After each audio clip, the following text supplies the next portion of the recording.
نحمده ونصلي على رسوله الكريم اما بعد فاعوذ بالله من الشيطان الرجيم بسم الله الرحمن الرحيم رب اشرح لي صدري ويسر لي امري واحلل عقدة من لساني يفقهوا قولي۔ السلام علیکم ورحمۃ اللہ وبرکاتہ۔ ناظرین، پروگرام دعا کیجیے کے ساتھ آپ کی خدمت میں حاضر ہیں۔ آج ہم انشاءاللہ استخارے اور خیر پانے کی دعاؤں کے بارے میں گفتگو کریں گے۔ ساری خیر کا مالک اللہ ہے۔ جو بھی نعمتیں ہمارے پاس ہیں وہ سب اللہ سبحانہ و تعالیٰ ہی کی طرف سے ہیں۔ اسی کے لیے ہے حمد و ثنا، اسی کی ہے تعریف اور اسی کے لیے ہے شکر۔ اور ہم مزید اپنی زندگی میں جو بھی خیر چاہتے ہیں اس کے لیے بھی ہمیں اسی کی طرف رجوع کرنا ہے، اور رجوع کرنے سے پہلے اللہ تعالیٰ کی حمد و ثنا اور درود شریف پڑھنا نہیں بھولیے۔ استخارہ کیا ہے؟ استخارہ عربی زبان کا لفظ ہے جس کا معنی ہوتا ہے خیر طلب کرنا، بھلائی حاصل کرنا۔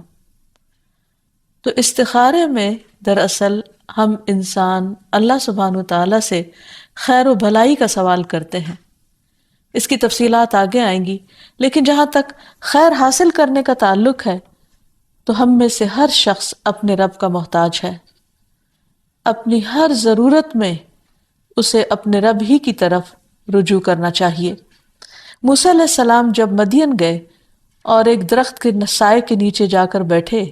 جہاں وہ کسی کو نہیں جانتے تھے، اس وقت وہ بھوکے پیاسے بھی تھے اور ایک پناہ کی تلاش میں بھی تھے۔ وہ دشمن کے خوف سے بھاگے تھے، لہٰذا انہیں امن بھی چاہیے تھا۔ تو ایسے میں انہوں نے اپنے رب کو پکارا اور دعا کی، رب انی لما انزلت الی من خیر فقیر۔ اے میرے رب، جو بھی خیر تو نازل کر دے، جو بھی بھلائی تو اس وقت مجھے عطا کر دے، میں اس کا محتاج ہوں، مجھے اس کی ضرورت ہے۔ اور پھر اللہ سبحانہ و تعالیٰ نے ان کی تمام ضروریات پوری کر دی۔ پھر اسی طرح اللہ تعالیٰ تمام انسانوں کو مخاطب کر کے فرماتے ہیں قرآن مجید میں، اے لوگو تم سب اللہ کے محتاج ہو اور اللہ بے نیاز تعریف والا ہے۔ لہٰذا ہم سب انسان اللہ سبحانہ و تعالیٰ کی طرف سے ملنے والی خیر کے محتاج ہیں۔ اور پھر اللہ سبحانہ و تعالیٰ کا مومن کے بارے میں جو بھی فیصلہ ہوتا ہے وہ اس پر راضی ہوتا ہے اور وہ اس کے حق میں خیر ہی خیر ہوتا ہے۔ انس رضی اللہ عنہ سے مروی ہے کہ میں نے نبی صلی اللہ علیہ وسلم کو یہ فرماتے ہوئے سنا کہ مجھے تو مومن پر تعجب ہوتا ہے کہ اللہ اس کے لیے جو فیصلہ بھی فرماتا ہے وہ اس کے حق میں بہتر ہی ہوتا ہے۔ ایک اور حدیث میں آتا ہے، نبی صلی اللہ علیہ وسلم نے فرمایا، مجھے تو مومن کے معاملے پر تعجب ہوتا ہے کہ اس کے معاملے میں سراسر خیر ہی خیر ہے، یعنی مومن کی ہر حالت خیر والی ہے، اور یہ سعادت مومن کے علاوہ کسی کو حاصل نہیں کہ اگر اسے کوئی بھلائی حاصل ہوتی ہے تو وہ شکر کرتا ہے جو کہ اس کے لیے خیر ہے، اور اگر اسے کوئی تکلیف پہنچتی ہے تو وہ صبر کرتا ہے اور یہ بھی اس کے لیے خیر ہے۔ یعنی اچھا حال ہو یا تکلیف دہ حال ہو، دونوں حالتوں میں مومن کا رویہ مثبت ہوتا ہے۔ نعمت ملنے پر وہ اکڑتا نہیں اور تکلیف آنے پر وہ بلبلاتا نہیں، بلکہ اللہ سبحانہ تعالیٰ کی رضا پر راضی رہتا ہے اور صبر سے اپنے وقت کو گزارتا ہے۔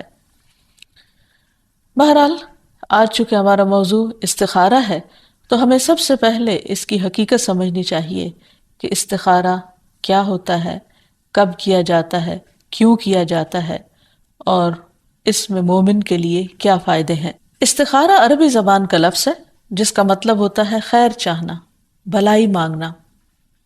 اس میں انسان اللہ سبحانہ تعالیٰ سے دعا کرتا ہے، وہ مسنون دعا جو نبی صلی اللہ علیہ وسلم نے سکھائی، اور اس کے ذریعے اللہ تعالیٰ سے خیر و بھلائی چاہتا ہے، اور اس میں کہتا کیا ہے کہ اے اللہ، اگر فلاں کام میری دنیا اور آخرت کے لیے بہتر ہے تو اسے میرے مقدر کر دے،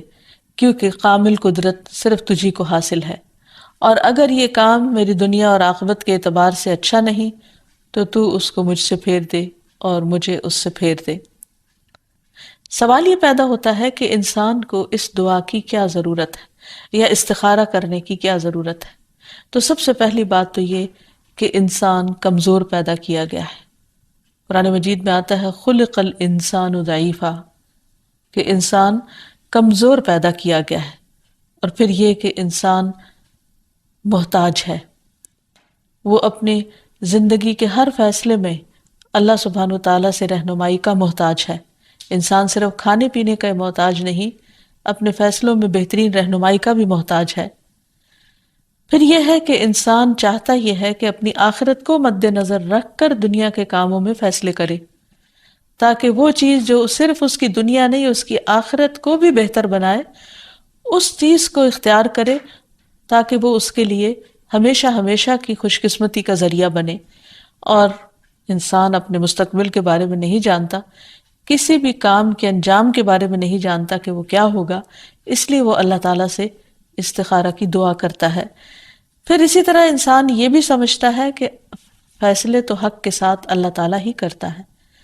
لہٰذا وہ اپنی کوشش کرنے کے بعد جب اللہ تعالیٰ سے دعا کرتا ہے کہ اب میرے حق میں تو بہتر فیصلہ فرما اور مجھے صحیح رہنمائی فرما، تو یہ بندے کے لیے انتہائی اطمینان کا باعث ہوتی ہے. انسان چونکہ جلد باز ہے، بعض اوقات انسان کے اوپر اس کے نفس کی خواہشات غالب آ جاتی ہیں. بعض اوقات انسان کسی چیز کو جلد حاصل کرنے کی کوشش کرتا ہے، خواہ وہ طریقہ غلطی کیوں نہ ہو، اور اس طرح وہ اپنے انجام کے اعتبار سے ایک خطرناک غلطی کر بیٹھتا ہے. تو جب انسان صبر سے کام لیتا ہے، سوچ سمجھ کر فیصلہ کرتا ہے، اور کسی بھی اہم کام میں فیصلہ کرنے سے پہلے اللہ تعالیٰ سے دعا کر لیتا ہے، تو اس کے اس تمام عمل میں خیر پیدا ہو جاتی ہے. اور سب سے بڑی بات یہ کہ نبی صلی اللہ علیہ وسلم نے صحابہ کو خود استخارے کی تعلیم دی ہے اور اس کا طریقہ سکھایا ہے. آپ صلی اللہ علیہ وسلم استخارہ میں پڑھی جانے والی دعا کی باقاعدہ تعلیم دیتے تھے، جیسے قرآن مجید کی کوئی سورت سکھائی جاتی ہے. اس سلسلے میں جابر بن عبداللہ کی روایت ہے کہ رسول اللہ صلی اللہ علیہ وسلم ہمیں اپنے تمام معاملات یعنی اہم معاملات میں استخارہ کرنے کی اسی طرح تعلیم دیتے تھے جس طرح قرآن کی کوئی سورت سکھلاتے. یعنی استخارے کے چونکہ فائدے بہت زیادہ ہیں، اس لیے نبی صلی اللہ علیہ وسلم نے اس کے لیے بہت اہتمام فرمایا. جیسے قرآن مجید پڑھنے، سمجھنے اور اس پر عمل کرنے کے فائدے ہی فائدے ہیں، اسی طرح استخارہ کرنے میں بھی بہت سے فائدے پنہاں ہیں. اسی طرح اس لیے نبی صلی اللہ علیہ وسلم نے اس کو بہت زیادہ اہمیت دی. اور ویسے بھی یہ ہے کہ استخارہ انسان کو شرمندگی سے بچانے کا سبب بنتا ہے. امام ابن تیمیہ کہتے ہیں جو آدمی اللہ سے خیر طلب کرے، مخلوق سے مشورہ کرے اور اپنے کام میں ثابت قدمی اختیار کرے، اسے کبھی بھی شرمندگی کا سامنا نہیں کرنا پڑتا. تو استخارے کی مسنون دعا جو ہمیں سکھائی گئی وہ یہ ہے: اللہم انی استخیرک بعلمک واستقدرک بقدرتک واسألک من فضلک العظیم فإنک تقدر ولا اقدر وتعلم ولا اعلم وانت علام الغیوب. اللہم ان کنت تعلم ان هذا الامر خیر لی فی دینی ومعاشی وعاقبت امری او قال فی عاجل امری وآجلہ فاقدرہ لی، وان کنت تعلم ان هذا الامر شر لی فی دینی ومعاشی وعاقبت امری او قال فی عاجل امری وآجلہ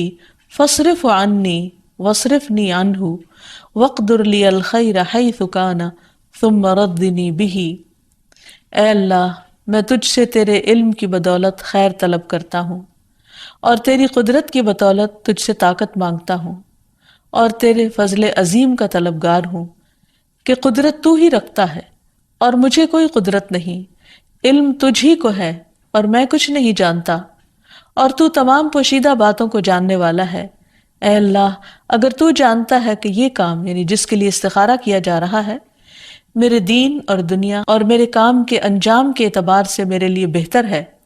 یا آپ نے فرمایا کہ میرے لیے وقتی طور پر اور انجام کے اعتبار سے بہتر ہے، تو اسے میرے لیے نصیب کر. اور اگر تو جانتا ہے کہ یہ کام میرے دین، دنیا اور میرے کام کے انجام کے اعتبار سے برا ہے، یا آپ نے یہ بھی فرمایا کہ میرے معاملے میں وقتی طور پر اور انجام کے اعتبار سے برا ہے، تو اسے مجھ سے ہٹا دے اور مجھے بھی اس سے ہٹا دے، پھر میرے لیے خیر مقدر فرما دے جہاں بھی ہو، اور پھر مجھے اس پر راضی کر دے۔ تو اس میں آپ دیکھ رہے ہیں کہ سب سے پہلی بات جو کی گئی وہ ہے اللہم انی استخیرک، اے اللہ میں تجھ سے خیر طلب کرتا ہوں۔ کیوں کرتا ہوں؟ بعلمک، تیرے علم کی وجہ سے، کیونکہ تو جانتا ہے، میں نہیں جانتا۔ واستقدرک بقدرتک، اور تیری قدرت کی بدولت تجھ سے طاقت مانگتا ہوں کہ میں اس کام کو کر سکوں۔ اور پھر واسألک من فضلک العظیم، اور میں تجھ سے تیرا عظیم فضل مانگتا ہوں، یعنی میں تو جاہل ہوں، لا علم ہوں، اپنے لیے خیر کو نہیں پہچان سکتا کہ میرے لیے خیر اور بھلائی کس رخ میں ہے، کس طریقے پر ہے، کس چیز میں ہے، لیکن تو جانتا ہے اپنے مکمل علم کی وجہ سے، اپنی بھرپور قدرت کی وجہ سے۔ فإنک تقدر ولا اقدر، کیونکہ تو قدرت رکھتا ہے، میں نہیں رکھتا۔ وتعلم ولا اعلم، تو علم رکھتا ہے، میں علم نہیں رکھتا۔ وانت علام الغیوب، اور تو غیبوں کو بھی خوب خوب جاننے والا ہے، یعنی جو چیزیں میری نگاہوں سے چھپی ہوئی ہیں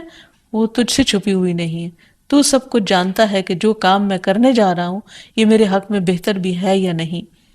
اور پھر ان کنت تعلم ان ھذا الامر خیر لی، اگر تو جانتا ہے کہ یہ کام میرے حق میں بہتر ہے، فی دینی، کس اعتبار سے بہتری؟ فی دینی، میرے دین میں، و معاشی، اور میرے معاش میں، کام کاروبار میں، و عاقبت امری، اور میرے کام کے انجام میں، یعنی دنیا میں بھی اور آخرت میں بھی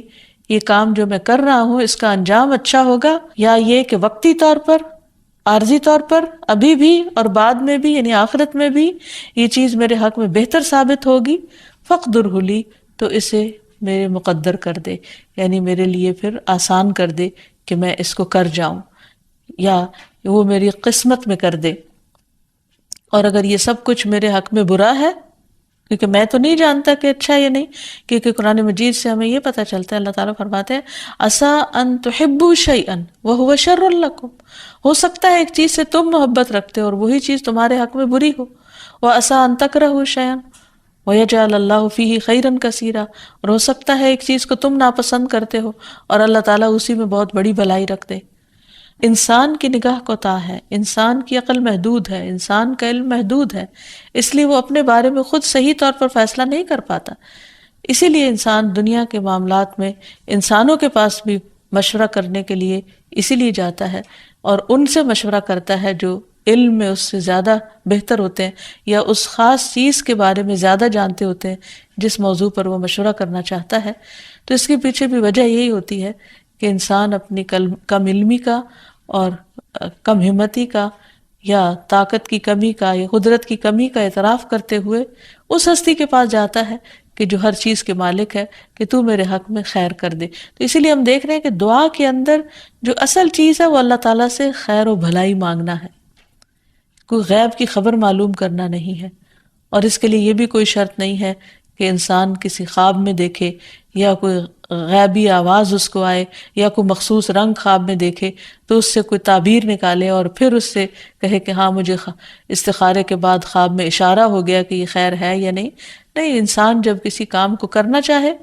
تو اس کے بعد اس کو اگر اچھا سمجھتا ہے تو اللہ تعالیٰ سے 2 نفل نماز پڑھ کر، دعا مانگ کر معاملہ اللہ تعالیٰ کے سپرد کر لے، اور جو کچھ میسر ہو اس کے مطابق عمل کر لے، اور اس کے بعد جو بھی ہو جائے اسے اللہ تعالیٰ کی طرف سے اپنے لیے ایک بھلائی کا فیصلہ ہی سمجھے اور اس پر راضی رہے۔ صحابہ کہتے ہیں کہ رسول اللہ صلی اللہ علیہ وسلم انہیں ہر کام میں استخارے کا حکم دیتے تھے، یعنی ہر کام سے مراد یہ کہ ہر اہم کام میں استخارہ کرنے کا حکم دیا کرتے تھے۔ جب انسان ایک بار استخارہ کی دعا کر لیتا ہے، اللہ سبحانہ وتعالیٰ کی رضا پر راضی ہو جاتا ہے، تو اللہ سبحانہ وتعالیٰ جو چیز اس کے حق میں بہتر ہوتی ہے اس کی طرف اس کا رخ پھیر دیتے ہیں۔ ایک بات اور بھی یاد رہے کہ استخارہ کرنے کے بعد جب انسان ایک فیصلہ کر لے اور کام شروع کر دے تو اس کے بعد پھر بار بار استخارہ کرنے کی ضرورت نہیں۔ مثلا اگر کسی بچی کے لیے ایک پروپوزل آیا، آپ نے استخارہ کیا، آپ کا دل مطمئن ہو گیا، آپ نے ہاں کر دی اور بات آگے بڑھنے لگی، اور بیچ میں کوئی چھوٹی موٹی چیز ناپسند ہوئی اور پھر سے استخارہ شروع کر دیا تو یہ بات درست نہیں۔ قرآن مجید میں آتا ہے فَإِذَا عَزَمْتَ فَتَوَكَّلْ عَلَى اللَّهِ، جب آپ کسی کام کا پکا ارادہ کر لیں یعنی استخارہ وغیرہ کے بعد فَتَوَكَّلْ عَلَى اللَّهِ، تو پھر اللہ پر بھروسہ کریں۔ لیکن یہ یاد رہے کہ یہاں فرض کاموں میں استخارے کا حکم نہیں ہے کہ جیسے آپ کو فرض نماز پڑھنا ہے یا زکوٰۃ ادا کرنا ہے یا حج پہ جانا ہے تو آپ استخارہ کریں کہ میں اپنا فرض ادا کروں یا نہیں، تو ایسا کچھ بھی نہیں ہے۔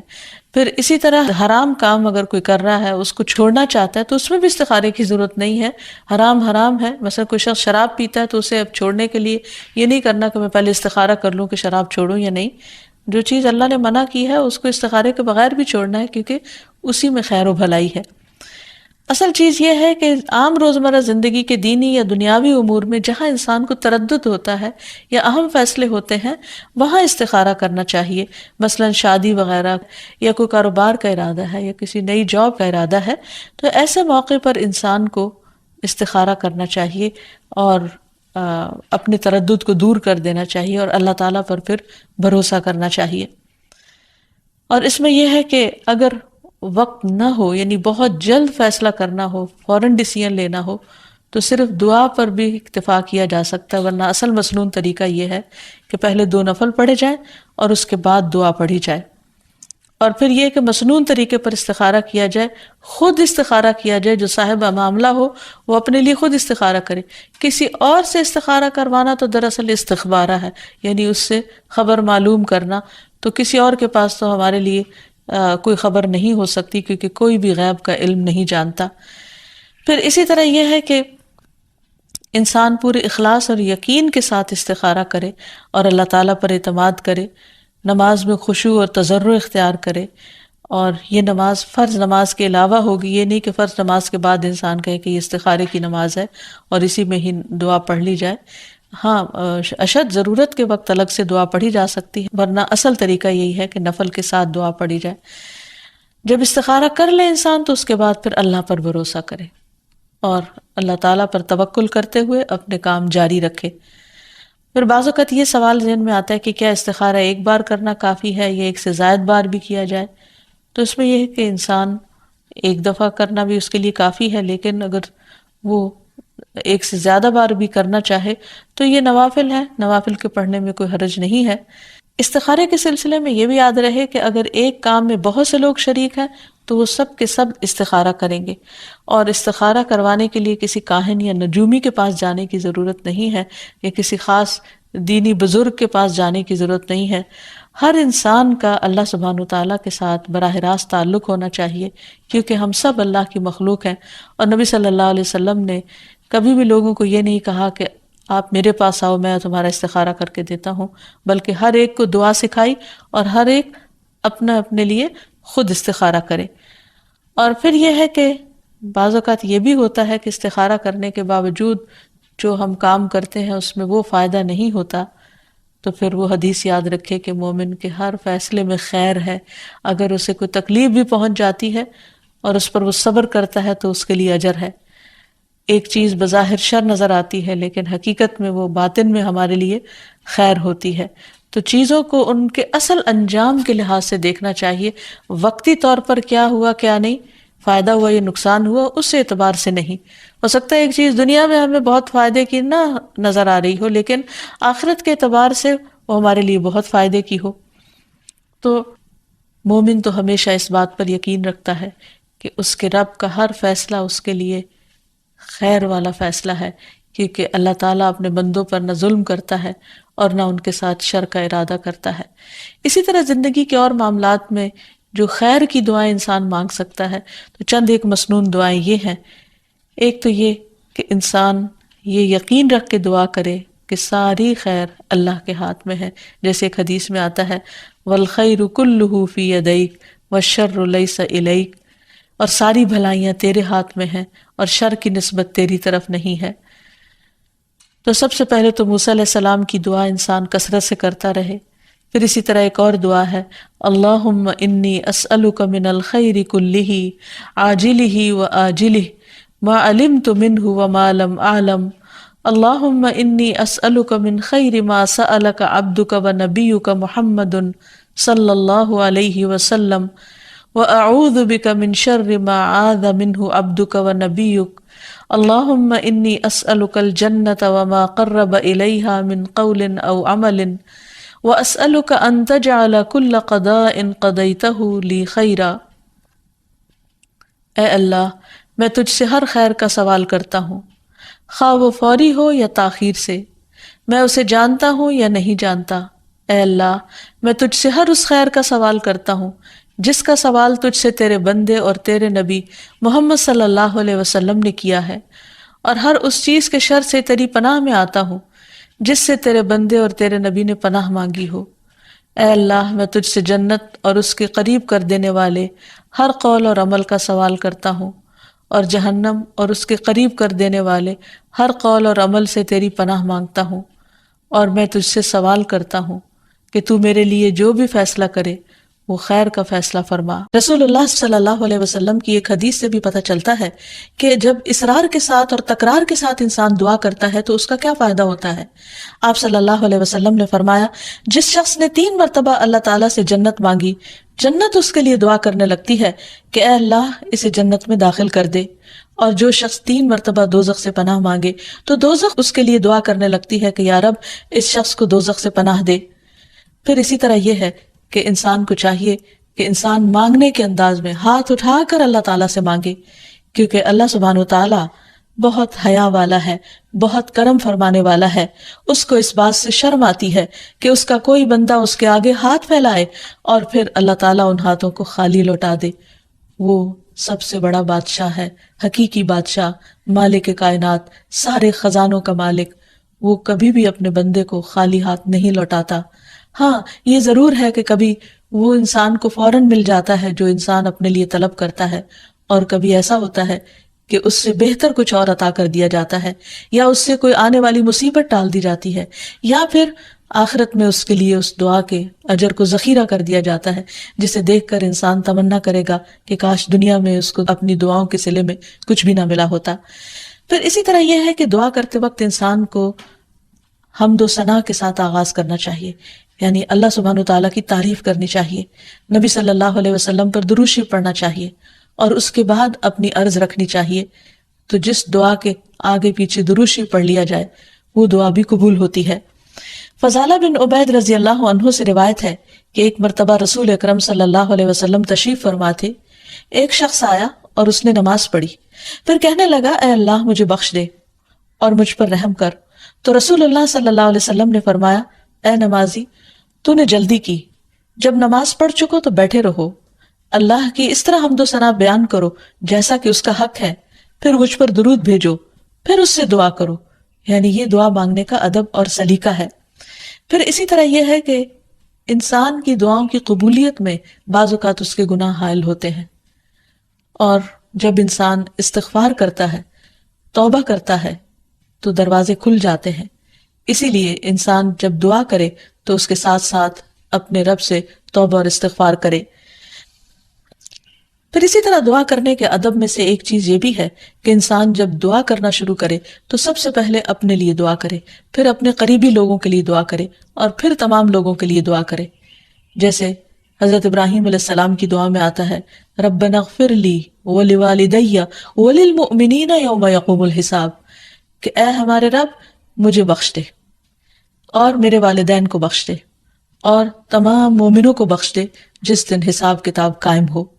پھر اسی طرح دعا مانگنے کے آداب میں سے یہ بھی ہے کہ انسان جامع الفاظ کے ساتھ، بہترین الفاظ کے ساتھ دعا مانگے، اور اس سلسلے میں ہم دیکھتے ہیں کہ نبی صلی اللہ علیہ وسلم سے بڑھ کر کس کے الفاظ جامع ہو سکتے ہیں، کمپریہنسو، کہ کم الفاظ میں زیادہ بڑی چیزیں مانگی گئی ہیں۔ اس لیے ہمیں مسنون دعاؤں کو یاد کرنے اور ان کو پڑھنے کا بھی اہتمام کرنا چاہیے۔ نبی صلی اللہ علیہ وسلم کو جو خاص چیزیں عطا کی گئی تھی ان میں سے ایک چیز جوامع الکلم تھی، جس کے بارے میں آپ نے فرمایا، اوتیت جوامع الکلم، مجھے جامع بات کہنے کی صلاحیت بخشی گئی ہے، یعنی کم الفاظ میں زیادہ بڑا مضمون۔ پھر اسی طرح انسان کو اپنے نیک اعمال کو وسیلہ بنا کر دعا کرنی چاہیے۔ اگر زندگی میں انسان نے خالصتاً اللہ تعالیٰ کے لیے کچھ کام کیا ہو تو مشکل وقت میں، تکلیف کے وقت میں، پریشانی کے وقت میں انسان اپنے رب کے سامنے اس نیک عمل کا ذکر کر کے اس کے وسیلے سے دعا کرے. جیسے ہمیں ایک حدیث سے پتہ چلتا ہے کہ کچھ لوگ کہیں سفر پر جا رہے تھے تو راستے میں بارش شروع ہو گئی. بارش سے بچنے کے لیے انہوں نے غار میں پناہ لی تو اتنے میں ایک بڑا پتھر لڑک کر غار کے دروازے کے آگے آ گرا اور غار کا دروازہ بند ہو گیا اور اس طرح وہ باہر نہیں نکل پا رہے تھے. تو اس وقت ان تینوں نے آپس میں یہی سوچا کہ ہم اپنے اس عمل کو سامنے رکھ کر اللہ تعالیٰ سے دعا کرتے ہیں جو خالصتاً ہم نے اللہ تعالیٰ کی رضا کے لیے کیا. تو بہرحال تینوں نے اپنے اپنے نیک عمل کا ذکر کیا جس کی بدولت ان کی دعا قبول ہو گئی اور غار کے پتھر ہٹ گیا جو کہ بظاہر ناممکنات میں سے تھا اور اس طرح وہ لوگ وہاں سے نکل آئے، ادروائز ان کی زندگی بھی خطرے میں تھی. پھر اسی طرح یہ ہے کہ اللہ تعالیٰ کے خوبصورت ناموں کو وسیلہ بنا کر دعا کرنی چاہیے. قرآن مجید میں آتا ہے وَلِلَّهِ الْأَسْمَاءُ الْحُسْنَى فَادْعُوهُ بِهَا، اور اللہ کے لیے ہیں اچھے اچھے نام، بس اسے پکارو ان ناموں کے ذریعے، یعنی ان کے وسیلے سے. تو اللہ سبحانہ وتعالیٰ کے نام مختلف دعاؤں کے آخر میں بھی آتے ہیں، اور اس کے علاوہ اللہ تعالیٰ کے ان سارے ناموں کو پڑھ کر بھی دعا کی جا سکتی ہے، یا پھر کسی خاص نام کے ساتھ بھی اس کو پکارا جا سکتا ہے. جیسے عموماً ہم یا اللہ تو کہتے ہی ہیں، یا پھر یا رب، یا رحمان، یا رحیم، یا کریم، یا ذی الجلال والاکرام، یا حی یا قیوم برحمتک استغیث. ان اچھے اچھے ناموں کے ساتھ اللہ تعالیٰ کو بار بار پکار کر دعا کرنے سے دعا قبول ہوتی ہے. پھر اسی طرح اگر کوئی شخص باوضو دعا کرتا ہے تو اس کی دعا بھی قبول ہوتی ہے. اس سلسلے میں ہم دیکھتے ہیں ابو عامر رضی اللہ عنہ جب شہید ہوئے تو ابو موسیٰ اشعری رضی اللہ عنہ نے آ کر نبی صلی اللہ علیہ وسلم کو اس کی خبر دی اور کہا کہ ابو عامر نے کہا تھا کہ آپ صلی اللہ علیہ وسلم سے کہنا کہ میرے لیے استغفار کریں. آپ نے پانی طلب فرمایا، وضو کیا، پھر ہاتھ اٹھا کر دعا کی، اے اللہ عبید ابو عامر کی مغفرت فرما. پھر اسی طرح دعا کی قبولیت کے آداب میں سے ایک ادب یہ بھی ہے کہ انسان حلال رزق کا اہتمام کرے. نبی اکرم صلی اللہ علیہ وسلم نے ایک شخص کا ذکر کیا کہ وہ طویل سفر کرتا ہے، پریشان حال ہے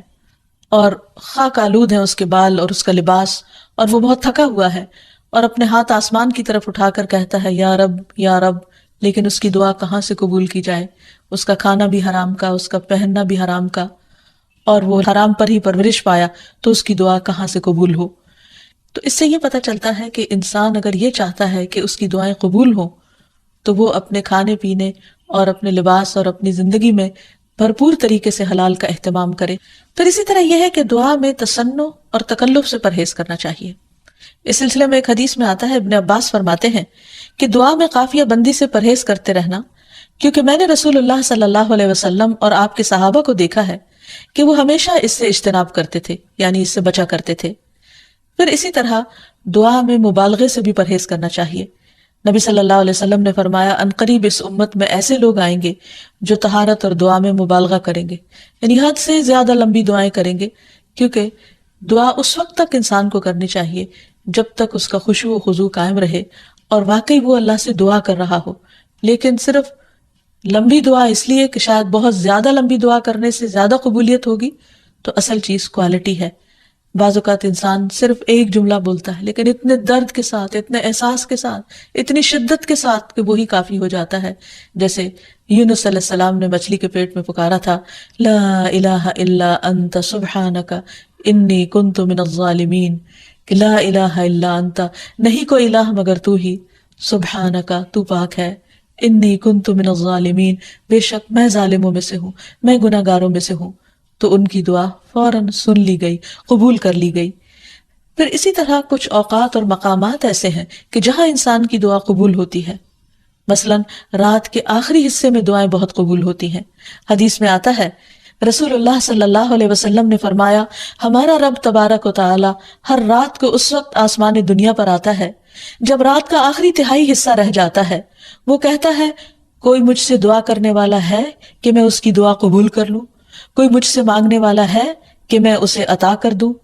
کوئی مجھ سے بخشش طلب کرنے والا ہے کہ میں اسے بخش دوں؟ یعنی اگر کوئی اس وقت مجھ سے دعا کرے گا تو میں ضرور اس کی دعا قبول کر لوں گا. لیکن عموماً رات کے آخری حصے میں انسان گہری نیند میں چلا جاتا ہے اور یہ قبولیت کا وقت اس سے کھو جاتا ہے. تو اس خصوصی طور پر اگر انسان کی زندگی میں کوئی پریشانی ہو یا کچھ چیزوں کے بارے میں وہ واقعی سنجیدہ ہو کہ وہ اسے ملنی چاہیے دنیا اور آخرت کی کامیابیوں میں سے، بھلائیوں اور خیر میں سے، تو اس کو چاہیے کہ اس وقت میں دعا کا اہتمام کرے. نبی صلی اللہ علیہ وسلم نے یہ بھی فرمایا کہ تمام اوقات سے زیادہ بندہ پچھلی رات میں اپنے رب کے قریب ہوتا ہے، بس اگر تم سے ہو سکے تو تم اس گھڑی میں اللہ کو یاد کرنے والوں میں سے بن جاؤ تو ضرور بن جاؤ۔ پھر اسی طرح اذان کے بعد اور اقامت سے پہلے دعا قبول ہوتی ہے، یعنی مؤذن جب اذان دے رہا ہو تو جو الفاظ وہ دہرا رہا ہو ان کو دہراتے جانا چاہیے، سوائے حی علی الصلاۃ اور حی علی الفلاح کے، کہ اس کے جواب میں لا حول ولا قوۃ الا باللہ پڑھنا چاہیے۔ اور جب مؤذن اذان کہہ چکے تو اذان کے بعد کی دعا پڑھ کے درود شریف پڑھ کر جو بھی انسان کے دل میں حاجت ہو وہ اپنے رب کے سامنے رکھے، تو وہ دعا کے قبولیت کا وقت ہوتا ہے، اس وقت آسمان کے دروازے کھلتے ہیں، تو اس وقت انسان کو یہ وقت ضائع نہیں کرنا چاہیے، اور چھوٹی چھوٹی چیزیں بھی اپنے رب سے مانگتے چلے جانا چاہیے تاکہ انسان کسی انسان کا محتاج نہ ہو۔ پھر اسی طرح سجدہ میں انسان اپنے رب کے بہت قریب ہوتا ہے، اس وقت دعائیں خوب سنی جاتی ہیں،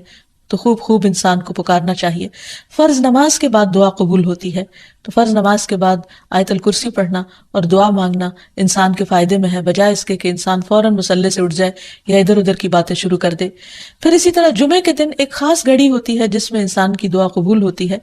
اور اس کے بارے میں ایک روایت میں آتا ہے کہ وہ جمعے کے دن کی آخری گھڑی ہوتی ہے، تو بہرحال جمعے کے دن خصوصی طور پر دعاؤں کے مانگنے کا اہتمام کرنا چاہیے۔ پھر اسی طرح ماہ رمضان میں ہر دن اور رات میں ایک گھڑی ایسی ہوتی ہے کہ جس میں دعا قبول ہوتی ہے، اس وقت بھی زیادہ سے زیادہ دعائیں مانگنی چاہیے۔ عرفہ کے دن اللہ سبحانہ وتعالیٰ سب سے زیادہ لوگوں کو جہنم کی آگ سے آزاد کرتا ہے، تو اس دن وہاں کے لوگ جو حج پر گئے ہیں وہ تو دعائیں مانگتے ہی ہیں، اور جو لوگ نہیں بھی جا سکے وہ بھی اس دن کی برکت سے فائدہ اٹھاتے ہوئے خوب دعائیں کریں۔ پھر اسی طرح بارش ہوتے وقت بھی دعا قبول ہوتی ہے، پھر زمزم پیتے وقت دعائیں قبول ہوتی ہیں، قرآن مجید کی تلاوت کے بعد دعا قبول ہوتی ہے، تو انسان کو ان مواقع سے خوب فائدہ اٹھانا چاہیے۔ پھر اسی طرح مریض اور میت کے پاس جو دعائیں کی جاتی ہیں وہ بھی قبول ہوتی ہیں۔ اور آخر میں یہ کہ رسول اللہ صلی اللہ علیہ وسلم نے بعض ایسے کلمات بتائے ہیں کہ جن کے ساتھ اگر اللہ تعالیٰ کو پکارا جائے تو انسان کی دعا قبول ہوتی ہے، اور وہ ہیں اللہم انی اسألک یا اللہ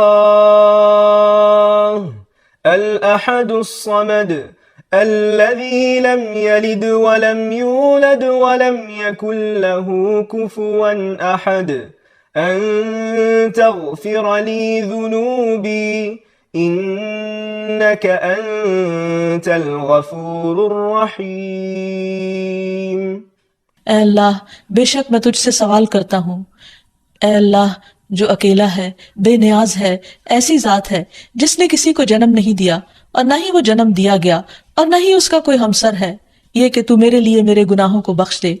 بے شک تو بہت بخشنے والا نہایت مہربان ہے۔ تو نبی صلی اللہ علیہ وسلم نے اس شخص کے بارے میں جو یہ دعا پڑھ رہا تھا، آپ نے 3 بار فرمایا کہ اس کو بخش دیا گیا، اس کو بخش دیا گیا، اس کو بخش دیا گیا، کیونکہ اس نے اللہ سبحانہ وتعالیٰ کی ان صفات کے ساتھ، ان ناموں کے ساتھ اللہ تعالیٰ سے دعا کی تھی۔ تو اللہ تعالیٰ سے دعا ہے کہ وہ ہماری دعاؤں کو بھی سن لے اور ہمیں قبولیت کے اوقات سے بھرپور فائدہ اٹھانے کی توفیق دے اور ہمیں دعائیں مانگنے کے آداب سکھا دے۔ وآخر دعوانا ان الحمد للہ رب العالمین۔